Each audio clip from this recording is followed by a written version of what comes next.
Amén. Bueno, de vuelta con hermenéutica especial. Hoy toca el turno a parábola. ¿Se acuerdan que ya veníamos hablando algo sobre la diferencia que hay con la hipérbole? ¿Es así? No. La alegoría. Ah, muy bien. Decía entonces que medio a propósito metí la hipérbole porque tenía que meter un bocadillo que me traje de Entre Ríos. No, la otra vez me acordaba del tema de la hipérbole porque hay un hermano muy hiperbólico en Entre Ríos. Y cuando estuvimos, antes de ir a Buenos Aires, pasamos por Colón y estuvimos parando en la casa de él. Y le digo, che, Jorge, vamos al río, le digo, vamos a hacer unos tiritos, a ver qué sale. Para pescar, ¿no? No, dice, vos no sabés. Bien entrerriano, así, bien, tonito entrerriano. No sabés los mosquitos. Bueno, Jorge, 11 años vivimos acá, ya sabemos cómo son los mosquitos. No, pero ahora tienen hueso. Era el caballo. No puede matar. Ahora tienen hueso los mosquitos, estos de grandes que son. Bueno, eso es un hipérbole. Bueno, ya me saqué el gusto de contarle Con hueso. No, ¿qué diferencia hay entre la parábola y la alegoría? ¿Se acuerdan que veíamos que la alegoría se caracteriza por tener varios puntos con un significado propio, con un sentido propio? La parábola tiene un punto central y el resto de los detalles están en función de esa enseñanza principal. Vamos a comenzar leyendo lo del resumen, la definición. Adriana. Parábola, definición. La palabra griega parabol significa poner una cosa al lado de otra, o los efectos de una comparación. La parábola, como género literario, es la narración de una historia comprobable de la vida cotidiana, aunque no necesariamente sea un hecho verídico, con un argumento natural o terrenal que representa o ilustra una verdad espiritual. La parábola es un relato descriptivo corto que pretende captar la atención y provocar una reacción o choque a través de una moraleja o enseñanza surgida en ocasiones con un final inesperado. Bien, la parábola. Una de las características. Aunque no sea un hecho verídico, un hecho histórico, algo que haya sucedido, siempre la parábola está basado en un hecho que sí puede ser verídico, o puede ser comprobable, o puede ser realizable. Porque si no, estaríamos hablando de otra figura literaria, como por ejemplo la fábula, ¿no?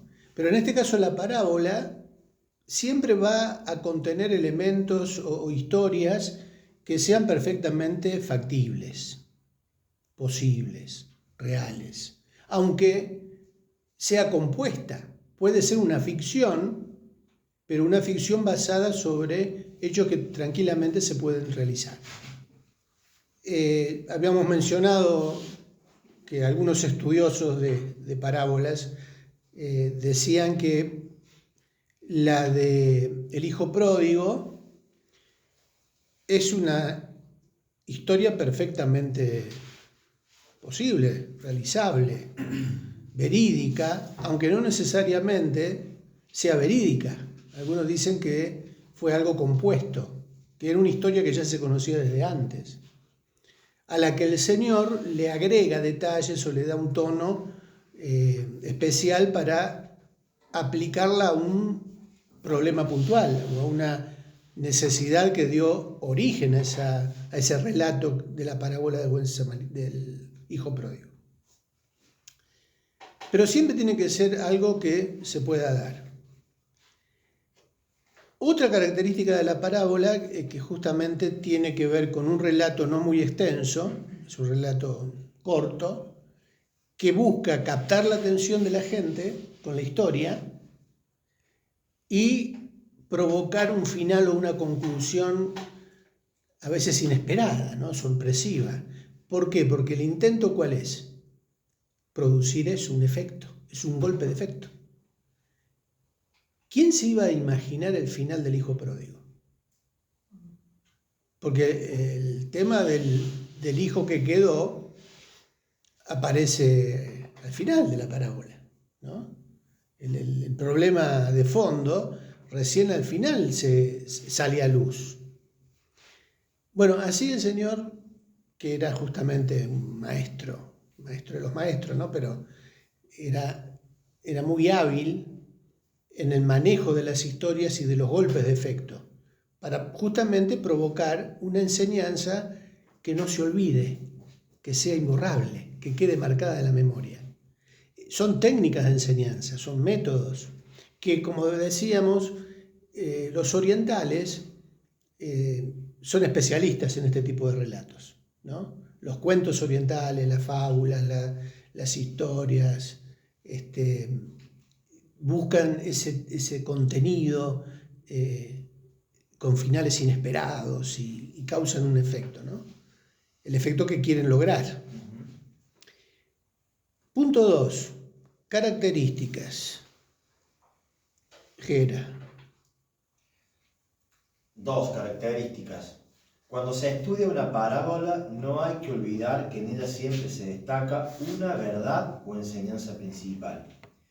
El resto de los detalles se relacionan con la idea central, por lo tanto hay que tener cuidado con buscar significados o verdades separadas en los detalles ilustrativos, salvo que en el mismo relato se interpreten Mateo 13, 1-23, el sembrador. Vamos a Mateo 13, 1-23. Acá es donde vemos de vuelta la figura de la rueda ahí, con un eje como punto principal y los rayos como detalles relacionados. Suele suceder que dentro de la parábola puede haber una alegoría. ¿Se acuerdan que veníamos diciendo que se combinan las figuras literarias en un mismo relato? Se pueden combinar diferentes figuras literarias. ¿Qué dice Mateo? Aquel día salió Jesús de la casa y Aquel día salió Jesús de la casa y se sentó junto al mar. Y se le juntó mucha gente, y entrando él en la barca se sentó, y toda la gente estaba en la playa. Y les habló muchas cosas por parábolas, diciendo: He aquí el sembrador salió a sembrar, y mientras sembraba, parte de la semilla cayó junto al camino, y vinieron las aves y la comieron. Parte cayó en pedregales, donde no había mucha tierra, y brotó pronto, porque no tenía profundidad de tierra. Pero salió el sol, se quemó, y porque no tenía raíz, se secó. Y parte cayó entre espinos, y los espinos crecieron y la ahogaron. Pero parte cayó en buena tierra, y dio fruto, cual a 100, cual a 60, y cual a 30 por uno. El que tiene oídos para oír, oiga. Entonces, acercándose los discípulos, le dijeron: ¿Por qué les hablas por parábolas? Él respondiendo les dijo: Porque a vosotros os es dado saber los misterios del reino de los cielos, mas a ellos no les es dado. Porque a cualquiera que tiene se le dará y tendrá más, pero al que no tiene, aún lo que tiene le será quitado.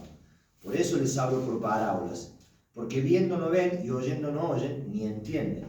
De manera que se cumple en ellos la profecía de Isaías que dijo: De oído oiréis y no entenderéis, y viendo veréis y no percibiréis. Porque el corazón de este pueblo se ha engrosado, y con los oídos oyen pesadamente, y han cerrado sus ojos, para que no vean con los ojos, y oigan con los oídos, y con el corazón entiendan, y se conviertan, y yo los sane. Pero bienaventurados vuestros ojos porque ven, y vuestros oídos porque oyen. Porque de cierto os digo que muchos profetas y justos desearon ver lo que veis, y no lo vieron, y oír lo que oís, y no lo oyeron. Oíd pues vosotros la parábola del sembrador. Cuando alguno oye la palabra del reino y no la entiende, viene el malo y arrebata lo que fue sembrado en su corazón. Este es el que fue sembrado junto al camino.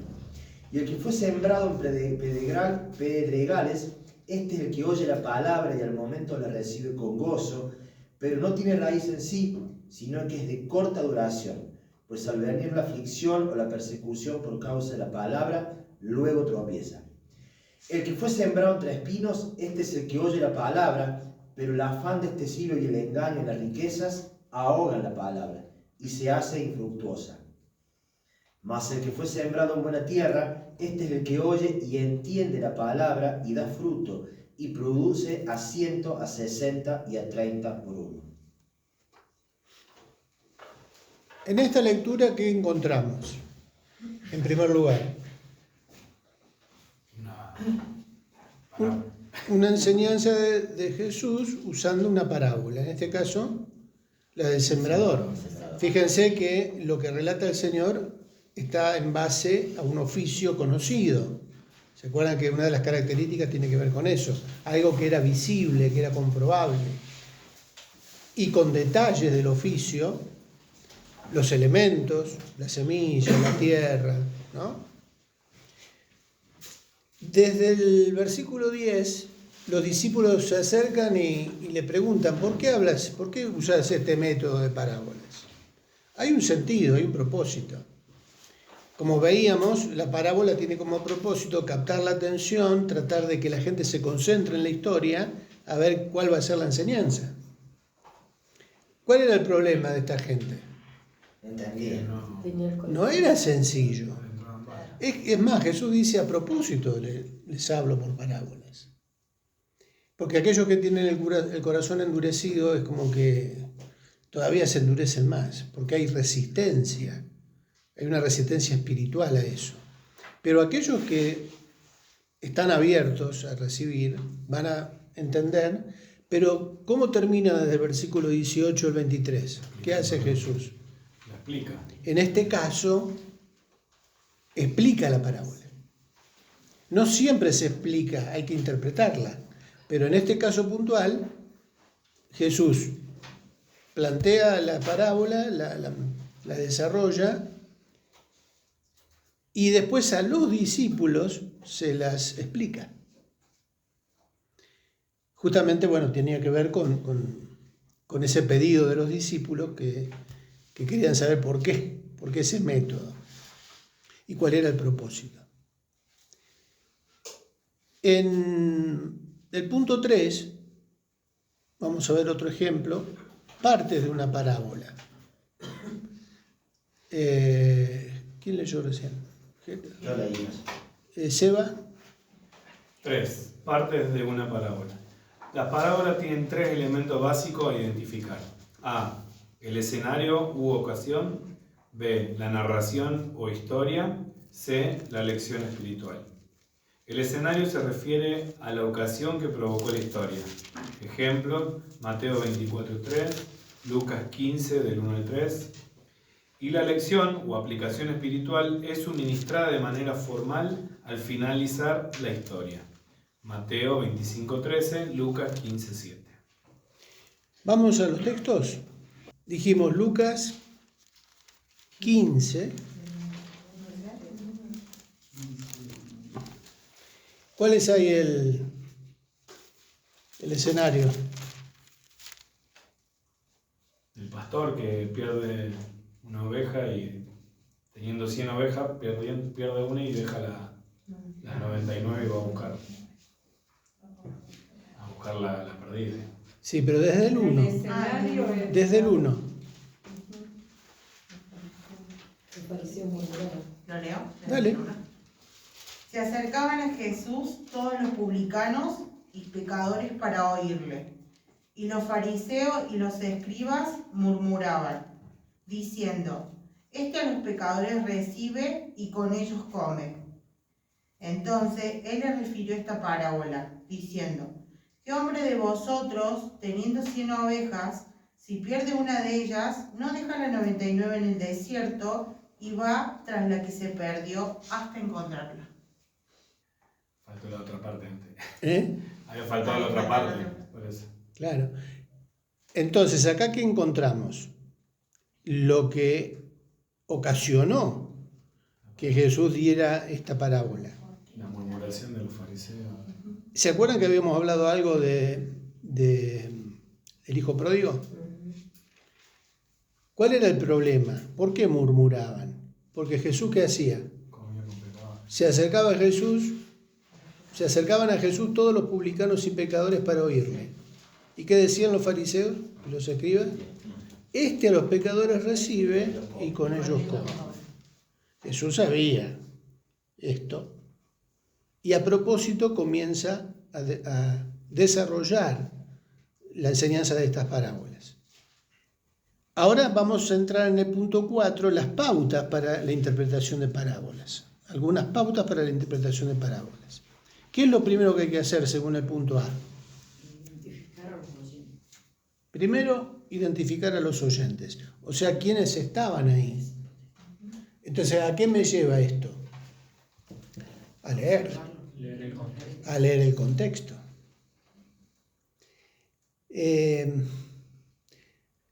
La semana pasada hablábamos algo. Bueno, no sé quién está conectado. Mónica Germán, creo que Germán había comentado. Ahora se me olvidó.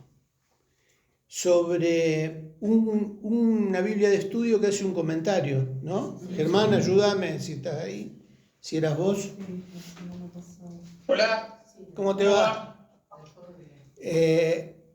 Nos habíamos detenido un ratito ahí en un comentario de un versículo, ¿no? Sí, Mateo, creo que capítulo 3 era, el 12, el 11, el aventador. El aventador, sí. Y había un comentario que vos citaste de una Biblia de estudio sobre ese versículo. Sí, acá la estoy buscando. ¿Crees que ¿a dónde voy? No, simplemente era para recordar. ¿Lo tenés? Sí, estoy acá justo en Mateo 3.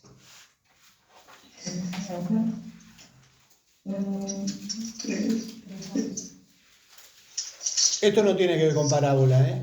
Es un recuerdo. Acá lo tengo, Ricardo. Sobre el juicio, era sobre el juicio. Dice que era el bautismo del Espíritu Santo y fuego. Sí.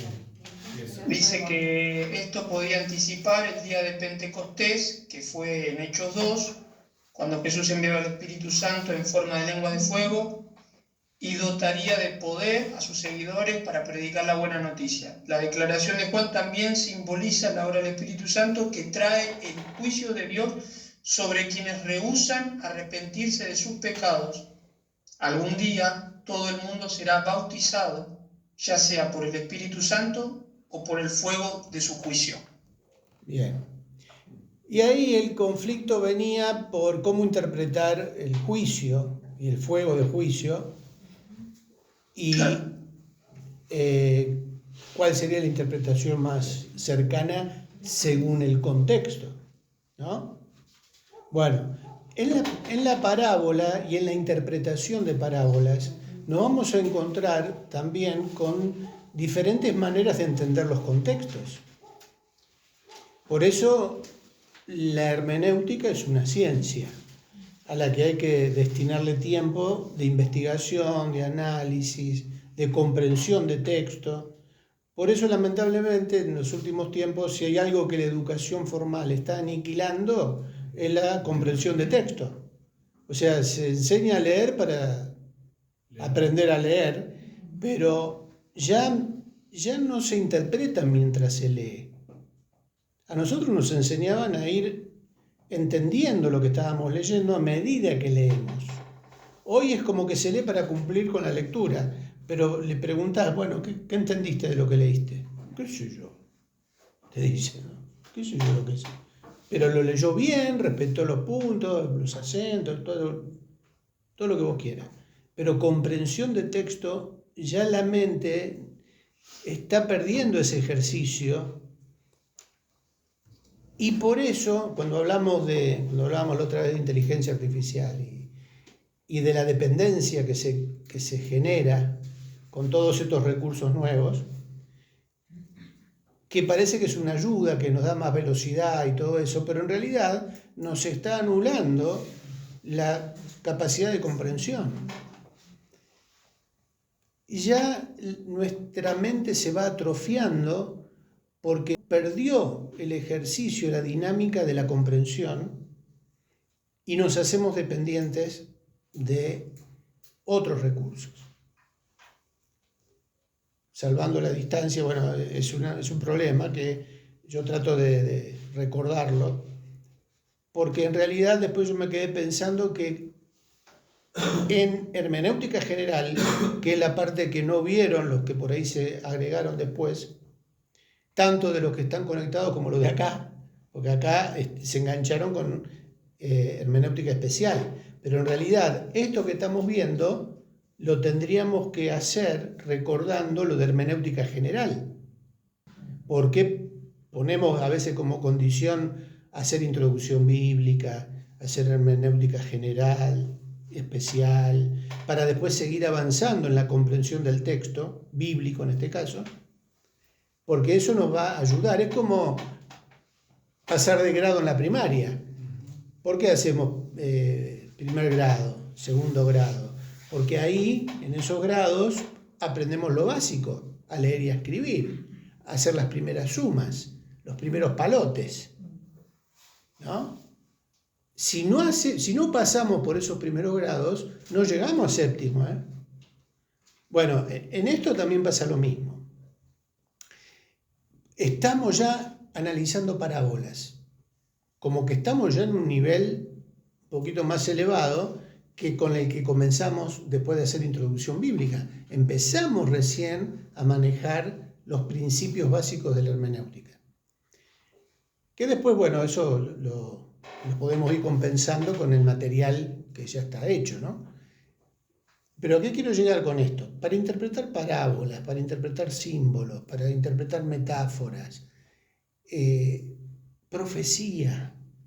Cuando llegamos a Apocalipsis, yo sé, hay muchos que llegan y ya quieren entender Apocalipsis de entrada, porque Apocalipsis atrae, ¿no? Entender los misterios, de golpe querés entender todos los misterios. Pero claro, te encontrás con un montón de figuras como estas y se nos queman los papeles. Una de las cosas que vemos en introducción bíblica y en hermenéutica general, por ejemplo, son los recursos documentales. Está relacionado con parábolas, no sé, yo sé que ya me están mirando como diciendo, Triqui, ¿a dónde te estás yendo? Pero ya me van a entender por qué. Porque a la hora de interpretar parábolas nos vamos a encontrar, como Germán, con material, con Biblia de estudio. Dice, bueno, Biblia de estudio, la tienen clara estos tipos, ¿o no? Y en teoría. Bueno. Y ayudan muchas veces ayudan. Muchas veces ponen tropiezo más que otra cosa, pero si aclaran, porque hay Biblia de estudios serias que te dan las posibilidades de interpretación, no te bajan la línea, esto es así. En este comentario bajaba posibles interpretaciones. ¿Cuál es el riesgo? Volviendo a lo que comentaba de la inteligencia artificial. Que yo me quede con alguna de esas como la interpretación correcta. Si yo hago eso, caigo en la trampa en la que nos quieren hacer caer. Facilitan el no pensar, digamos. Claro, me acostumbro a tomar interpretaciones de otro, yo no analizo, porque ya está, lo interpretó otro. ¿Se acuerdan que hablamos de ese peligro? Entonces, en el estudio de las parábolas pasa lo mismo. Yo les comenté recién, los que estudian parábolas debaten entre ellos, o sea, y están a una altura, a un nivel de conocimiento en donde lo pueden hacer y entre ellos no va a haber confusión. Pero llego yo que no sé nada y me pongo a leer las dos o a recibir esa información y digo, ¿y esto qué? Al final, ¿cuál es la enseñanza? Termino con más dudas que certezas. Ahora, no está mal consultar. Yo personalmente tengo como 5 o 6 Biblias de estudio distintas. No es que hay una Biblia de estudio única y ungida. No, las interpretaciones, los comentarios, los materiales alternativos que hay, aparte de la Biblia, ¿no?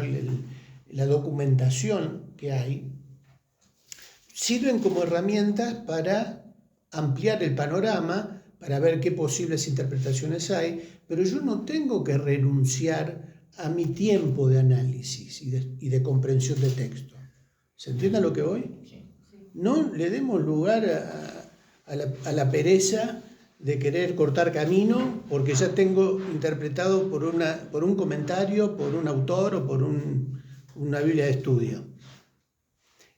Repito, tenemos en hermenéutica general, por ejemplo, una clase destinada a esto, al material complementario. ¿Cuál es el material complementario? Tenemos que tener un buen diccionario, acceder a las definiciones serias de un diccionario, un buen diccionario. ¿Qué más? La concordancia, que nos ayuda a encontrar más rápido textos, a ubicar los pasajes. ¿Qué más? Comentarios, ponemos comentarios. Y ponemos también libros de geografía, de historia. No está mal tener eso, pero como un elemento de ayuda a mi trabajo de interpretación. Y yo lo digo porque nos pasó en nuestra juventud, cuando en la iglesia se imponía la Biblia de estudio de Scofield. Y la Biblia de estudio de Scofield era la única Biblia de estudio que había, por otra parte, o la primera que había. Y bueno, esa era la interpretación de Scofield, o el comentario que estaba abajo, a pie de página, casi que era autoridad, palabra santa, ¿no? Casi equiparable con el texto revelado. Entonces, bueno, esa era hasta que después empezaron a haber otras posturas. No es que comenzaron a haber otras posturas, siempre existieron, pero no tenían Biblia de estudio que se identificara con esa corriente.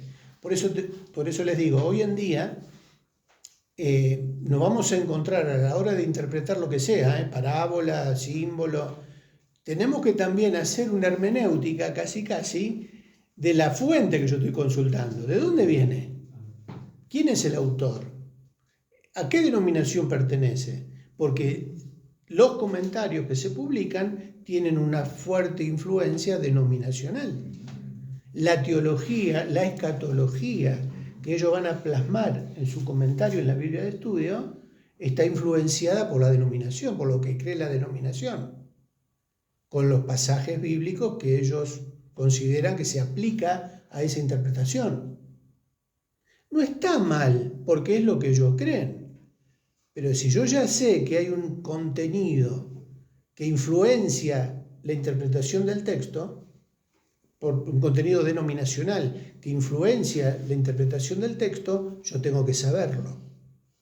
Por eso una es la teología de Finney, otra es la teología de Spurgeon, otra es la teología, no sé, de la Biblia de estudio de MacArthur, otra, y así, la de Ridley, la de Mundo Hispano, o sea, hay muchas Biblias que ya vienen con esos comentarios, pero cada una de esas Biblias, o comentarios aparte, tienen un trasfondo teológico con características denominacionales. Entonces yo no me puedo casar con ninguno. Sí puedo tomar porque hay Biblias que son trabajos serios, pero no es palabra revelada. O sea, no es palabra inspirada por el Espíritu Santo. Es una interpretación también de otra persona que también, ¿no? El Espíritu Santo también tenemos que permitirnos que nos guíe. Por eso yo soy medio reacio de leer devocionales y esas cosas. Prefiero leer un versículo, 2, 3 o estudiar directamente sobre la Biblia por ahí, para poder para poder recibir del Espíritu Santo también lo que... Y también tiene que ver, imagino, que lo que vos nos enseñabas en el contexto de hermenéutica general, el tema de si el tema que está tratando el pasaje, el tema general, tiene que ver con una doctrina periférico central, porque ahí es donde también te debes poner un poco más rígido, decir, bueno, a ver, no me muevo de esto. Claro. Bueno, ¿se entiende el punto al que quiero ir? Porque eso va a determinar también cuál va a ser mi interpretación. No está mal, insisto, no está mal en recurrir a documentación complementaria, porque nos puede ayudar mucho. No está mal recurrir a otras versiones o a otras traducciones de la Biblia, porque pueden ayudar a esclarecer el contenido o el significado de alguna palabra. Ya vamos por ahí a traer algún ejemplo para ilustrar cómo, por ejemplo, un pasaje de la NBI o de la Nueva Traducción Viviente. Perdón, Ricardo. Sí. Las traducciones también tienen mucho dinamismo y tienen que ver mucho con el momento en que fueron traducidas.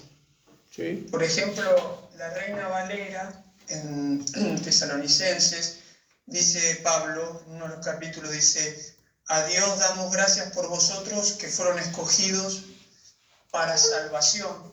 Y en la Biblia textual que yo tengo acá, una que básicamente no tiene ningún tipo de dinamismo, dice: vosotros fueron escogidos como primicias de salvación. Y es bastante distinto el contexto según las palabras que se está utilizando, porque primicias es primero frutos y escogidos para salvación es más como un término más de la época de la Reforma, más abocado a la predestinación, por lo que decías de no casarse con una sola cosa. Sí, exacto. Por eso vemos, creo que eso lo vemos en introducción bíblica ya, lo que son las traducciones de equivalencia dinámica con lo que son las traducciones textuales, literales, más literales. Bueno, por eso digo, la hermenéutica es apasionante porque es una ciencia que nos lleva a desarrollar los principios de hermenéutica.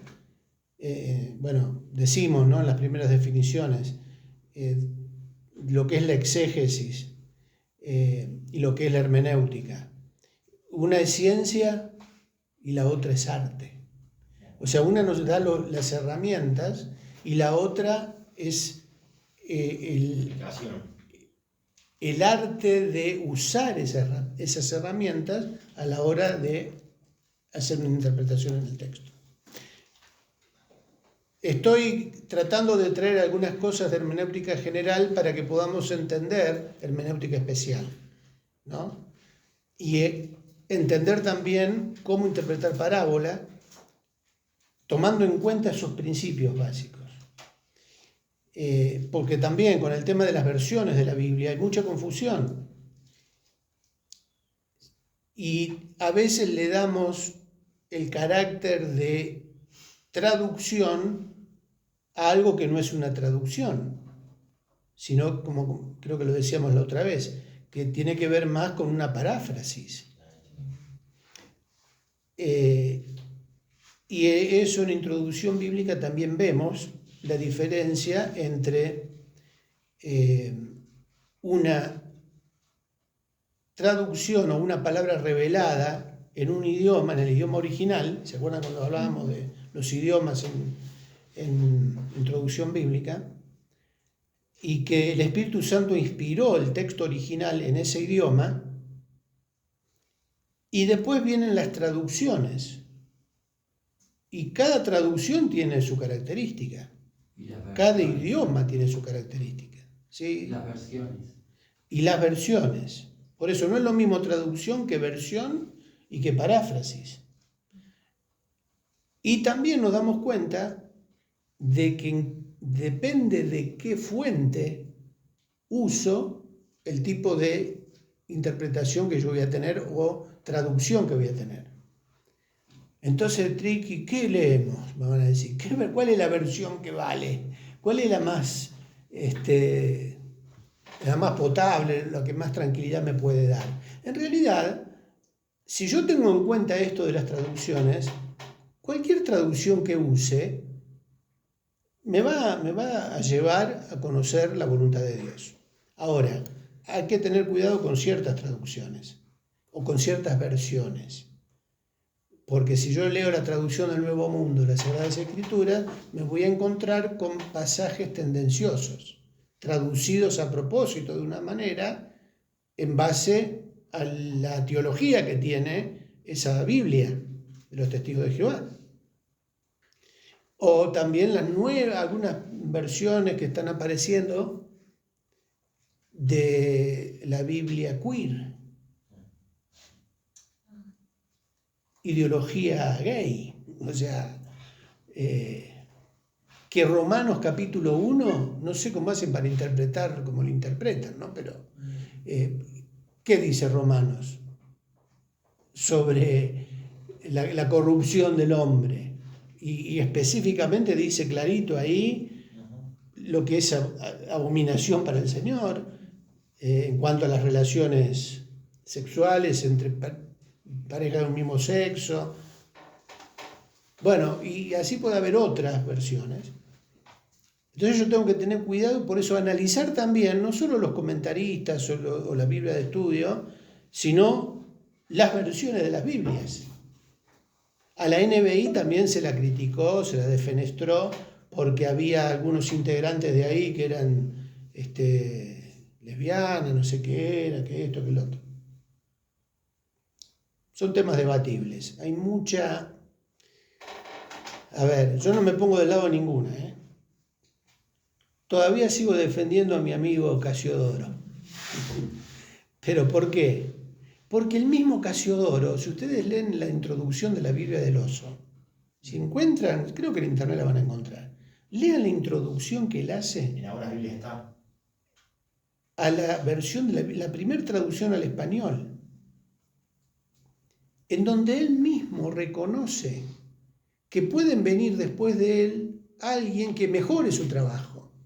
¿Saben por qué? Porque Casiodoro era consciente de que los manuscritos que él tenía no eran los mejores. Había mejores manuscritos que él no los tenía a su disposición. Pero él hizo un trabajo espectacular. Y yo creo que fue una traducción ungida por Dios, que no es lo mismo que una traducción inspirada. La única traducción inspirada por el Espíritu Santo fue en griego, o en hebreo, o las partes en arameo. Esa es la versión que vale. Si yo quiero estar seguro del significado de una palabra, ¿a dónde tengo que ir? El idioma original. Al idioma original, claro.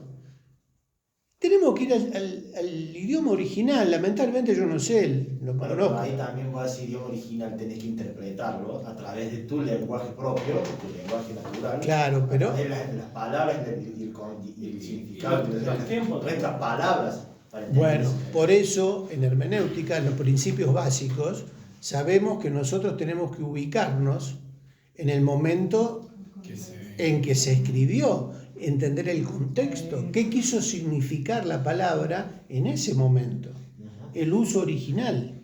Porque hay muchas palabras que va perdiendo el significado original en el uso digamos, cotidiano. Nos pasa a Hay muchas nosotros. palabras que hoy se usan que vos decís, pará, esto debe ir a otra cosa. Antes se usaba para... Claro, bueno, Bueno, pues puede haber pasado también, ¿no? porque el lenguaje, la lengua es algo dinámico, algo que va con el tiempo, se va acomodando. No es lo mismo una palabra que nosotros podemos usar hoy con el significado que le damos, con lo que esa misma palabra significó en el siglo pasado. Habíamos hablado de lo del cuerno en la clase pasada. Claro. Hoy en día, No, pero depende digo, del contexto.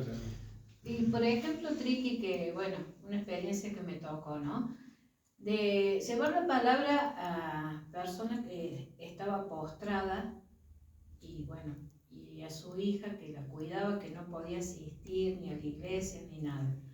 Personas que en sí no conocían, no habían leído la Biblia. Cuando uno le enseña a través de la Reina Valera, le es difícil entender. Es decir, estando yo puedo explicarle, pero el interés de decir antes de dormir leo la Biblia, la Reina Valera es complicada, es difícil. Entonces, mi pregunta es esta, ¿no? ¿Qué traducción puede utilizar para tener una mayor comprensión y que pueda sacarse las dudas cuando nos juntamos y poder explicarle a su vez teniendo la Reina Valera para poder llegar a lo que es la palabra? Bueno, con los cuidados del caso, hay varias versiones en la actualidad. Quizás la primera en la historia, en el tiempo cercano, fue la NBI, que ayudó a esclarecer algunas partes, algunos términos. La NTV, la Nueva Traducción Viviente. La Dios habla hoy, ¿no era buena? La Dios Era para niños, ese era. Claro, la Dios habla hoy tiene algunas ediciones en años que se fueron mejorando, ¿no? La Dios habla hoy. La Dios habla hoy a veces es más clara que la NTV en algunas cosas. Y es vieja ya la traducción. Una versión de Reina Valera más nueva, porque en realidad es verdad lo que decía Mari, la 60 tiene. Lo que pasa es que usa palabras y términos que nosotros en este tiempo no las usamos. En España Claro. sí se usa. Y aparte- Acá no Conjugaciones hablamos verbales. más. que no No, y usamos, aparte pero- ponete en el lugar de la persona que no tiene conocimiento de la Biblia. No, por eso Más digo, perdida. hay versiones Difícil. populares. Entonces, viste, es Claro. complicado. Cuando hablábamos en las clases de la primera etapa sobre la diferencia, lo que es la equivalencia dinámica. ¿Qué es la equivalencia dinámica? ¿Qué significa? Que en el texto no se pone el contenido literal, textual, sino que se pone la idea que quiere transmitir, ¿no? A ver, ¿qué ejemplo podríamos poner? Hay creo que es un salmo, un pasaje en el Antiguo Testamento que dice un proverbio, que habla de que el hombre propone o planifica, pero Dios es el que es de Dios el designio de... Claro, Sí, esa es bueno. la voluntad de Dios. Claro. Entonces, que está bien clarita la equivalencia dinámica que se usa, que es el hombre propone y Dios dispone. ¿Vieron esa frase? Sí. Bueno, Pero es mucho más profundo también, ¿no? Eso es lo que pasa, que por ahí claro. A veces se pasa licúa eso, el contenido del mensaje. pero eso hay que tener cuidado con... Se aliviana bastante a veces. Claro, la misma Biblia del Oso, Es la palabra concupiscencia, que nadie la entiende, nunca nadie la entendió. Y bueno, Y el significado que tiene es súper profundo, Bueno, pero no. vos le pones otra palabra y no es lo y mismo. bueno, claro. y nos pasa Y no con es lo el mismo. pediátrico, también a los abuelos, al llevarle la palabra, también tenemos que buscar la forma de comprensión, porque hay un montón de abuelos que no Sí, tienen la la 60 menor es idea. compleja, siempre es bueno un soporte ahí, entre NBI y A mí me encanta, pero sí, yo me crié con esa. Y Reina Valera más actual es, Ricardo, yo La creo que es 90, ¿no hay una 90? hay una 95 y 2000. ¿Cuál dijiste, Sebastián? Dios habla hoy, esa yo lo usaba cuando era chiquita. en la escuela. Bueno, vamos a dejar bajar. hermenéutica general, introducción bíblica y volvemos para concluir, porque ya se nos acabó el tiempo. Pero espero que... Lorena escribió en el chat ahí. ¿Qué que dice? Dice si puede ser considerada la Biblia interlineal en cuanto al idioma. Pero interlineal, ¿en qué idioma? Y calculo que debe ser. La interlineal es Reina Valera, NBI, eso se nos refiere. No, la interlineal es el idioma original, Ah, por ejemplo, griego, español. español. O sea, está la línea Ajá. En griego. en la griego, y abajo. en griego y abajo la palabra Traducida tal cual, digamos. Como si fuera. Claro. Ahora, bueno, esto está interesante para volver a retomar, quizás hacer una clase aparte o un anexo aparte sobre esto. Yo voy a ver si les envío a los que están conectados lo de esto que estuvimos hablando ahora, sobre los recursos documentales, las traducciones, las versiones, ¿Eso está en general? ¿O no? en hermenéutica general y en introducción bíblica también. Inclusive la historia de las traducciones. Cuando uno conoce la historia de las traducciones, es como, bueno, es un mundo distinto, aparte, ¿no? Pero bueno, ¿por qué esto? Porque si tomamos en cuenta esto, de tomarnos más tiempo, o el trabajo de dedicar más tiempo a investigar, no quedarnos con una sola versión o con un solo comentario, porque los comentaristas, como decía, van a interpretar o a basar su material según su propio trasfondo denominacional o ideológico. Hay que tener cuidado también porque ahora se está poniendo de moda también todas las posturas sobre la teología reformada, ¿no? Sugel Michelén, o sea, vieron que ahora está de moda todo esto en Latinoamérica especialmente. Que ojo, podríamos decir que hay sana doctrina ahí, que podemos estar de acuerdo, pero que también hay una tendencia, por ejemplo, la escatología reformada no tiene nada que ver con la escatología del premilenialismo o del postmilenialismo, bueno, lo que vemos en escatología, las diferentes escuelas. Aparte se cierra mucho también en una postura. Y claro, y todo lo demás es malo. Si yo solo me alimento con la teología reformada, ay, cuidado, ¿eh? Bueno, pero da para... Ponen la teología antes que la escritura. Que ponen la teología antes que la escritura. Bueno, es otro tema. Una cosa es la teología sistemática, por ejemplo, y otros están más del lado de la teología bíblica. ¿Qué es una cosa y qué es la otra? Si la teología está en base a la Biblia, todo tendría que ser bíblico. ¿Por qué eso de la teología reformada o la teología sistemática enfrente de la teología bíblica? ¿Por qué hay institutos bíblicos con diferentes corrientes, si todos enseñan la Biblia? El Instituto Bíblico Mediterráneo en Argentina, el Instituto Bíblico del Río de la Plata, en su momento el ICEDET, el Seminario Bautista, el FIET, el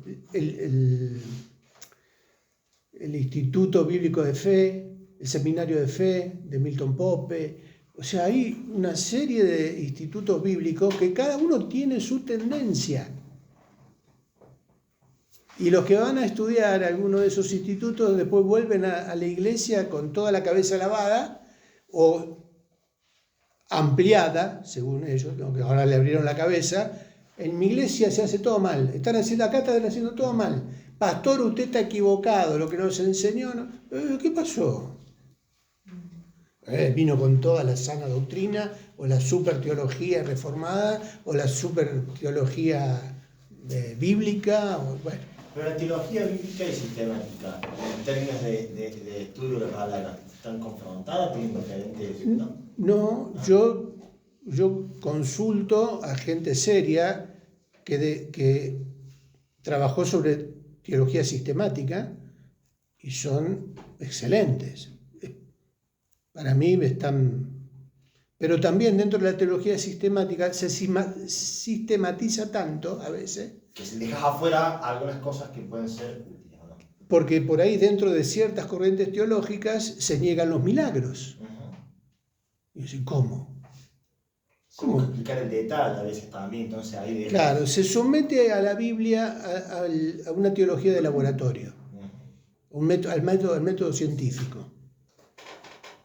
Por eso digo, si entramos en el fino, vamos con los pies en la tierra siempre y en realidad la palabra es viva y eficaz. Por eso es importante que por lo menos tengamos claro lo que es lo fundamental, lo que nosotros podemos entender por la guía del Espíritu Santo, con la ayuda, sí, de material complementario que nos traiga luz, no confusión, y ahí discernir y entender qué es lo que está explícito en la palabra de Dios.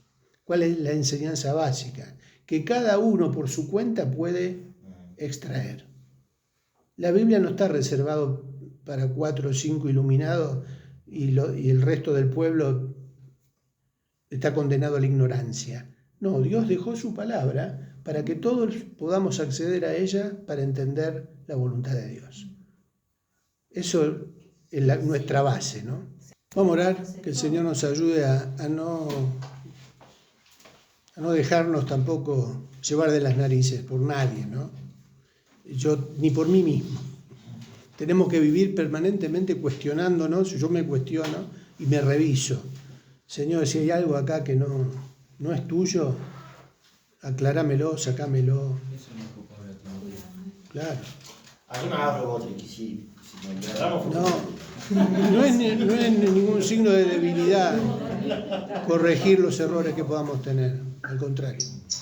Padre, muchísimas gracias, Señor. Por darnos el privilegio, Señor, de revelarnos tu palabra, tu persona, nuestro Señor Jesucristo. Señor, antes que nada, pedirte que nos hagas humildes de corazón, sencillos, siempre dispuestos a escuchar, a aprender, con sencillez, Señor, temerosos, Señor, pero también confiados, Señor, de que tu palabra y el Espíritu Santo nos guían a ti y a la verdad. Gracias por el privilegio de poder estudiar la palabra en nuestra congregación, de poder hacerlo en familia. Gracias por los maestros, por Ricardo, por quienes nos enseñan, nos instruyen. Gracias por tu misericordia. Señor, gracias porque aún tú ves nuestro corazón que busca la verdad, que busca tu persona, tu presencia. Gracias, Señor. Guárdanos y líbranos de nuestros errores propios, de los errores que el enemigo quiere sembrar en el cuerpo. Padre, en el nombre de Jesucristo, te queremos dar las gracias y pedirte que nos bendigas en el regreso a casa, Señor, y sigue ministrándonos, Espíritu Santo. En el nombre de Jesús, te alabamos, Señor. Amén.